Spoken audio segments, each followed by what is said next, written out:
Iran Israel উত্তেজনার মাঝেই বিস্ফোরক মন্তব্য করলেন যুক্তরাষ্ট্রের সাবেক প্রেসিডেন্ট বিল ক্লিন্টন। তার অভিযোগ, ইসরায়েলের প্রধানমন্ত্রী বেনিয়ামিন নেতানিয়াহু বছরের পর বছর ধরে ইরানের সঙ্গে যুদ্ধ চান, কারণ যুদ্ধই তাকে চিরকাল ক্ষমতায় থাকতে সহায়তা করবে। সম্প্রতি যুক্তরাষ্ট্রের জনপ্রিয় টিভি অনুষ্ঠান দ্য ডেইলি শোতে দেওয়া এক সাক্ষাৎকারে ক্লিন্টন বলেন, নেতানিয়াহু বহু বছর ধরেই ইরানের সঙ্গে যুদ্ধ করতে চাইছেন, কারণ তাতে তিনি আজীবনের জন্য ক্ষমতায় থাকতে পারবেন। তিনি গত ২০ বছরের বেশিরভাগ সময়ই ক্ষমতায় ছিলেন। এই মন্তব্যের পর মধ্যপ্রাচ্য রাজনীতিতে নতুন করে বিতর্ক উস্কে দিয়েছে ক্লিন্টনের বক্তব্য।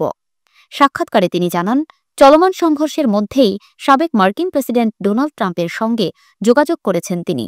উদ্দেশ্য, ইরান ইসরায়েল উত্তেজনা প্রশমিত করা। ক্লিন্টনের ভাষায়, আমি প্রেসিডেন্ট ট্রাম্পকে অনুরোধ করেছি যেন এই সংঘর্ষ প্রশমিত করার চেষ্টা করেন এবং বেসামরিক নাগরিকদের ওপর যে লাগাতার হত্যাকাণ্ড চলছে সেটার অবসান ঘটান।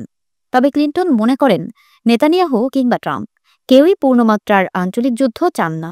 তবুও তারা এমন এক দুঃসাহসিক পথ নিচ্ছেন যেখানে প্রধান শিকার সাধারণ মানুষ। তিনি বলেন, আমরা অবশ্যই আমাদের মিত্রদের পাশে থাকব, তাদের রক্ষা করব, এটা গুরুত্বপূর্ণ। তবে গোপন বা অনানুষ্ঠানিক যুদ্ধে জড়িয়ে পড়া, যেখানে রাজনীতির সঙ্গে জড়িত নয় এমন নিরীহ বেসামরিক মানুষজনই প্রধান ভুক্তভোগী, এটা কোনো সমাধান হতে পারে না। সাবেক মার্কিন প্রেসিডেন্ট আরও বলেন, মধ্যপ্রাচ্যে যুক্তরাষ্ট্রের কৌশল হওয়া উচিত সংঘর্ষ নিরসন এবং শান্তিপূর্ণ সমাধানকে উৎসাহ দেওয়া। যুক্তরাষ্ট্র সরাসরি ইরান ইসরায়েল সংঘর্ষে জড়ালেও ইসরায়েলকে ইরানের ক্ষেপণাস্ত্র ঠেকাতে সহায়তা করছে এবং অস্ত্র সহায়তাও অব্যাহত রেখেছে।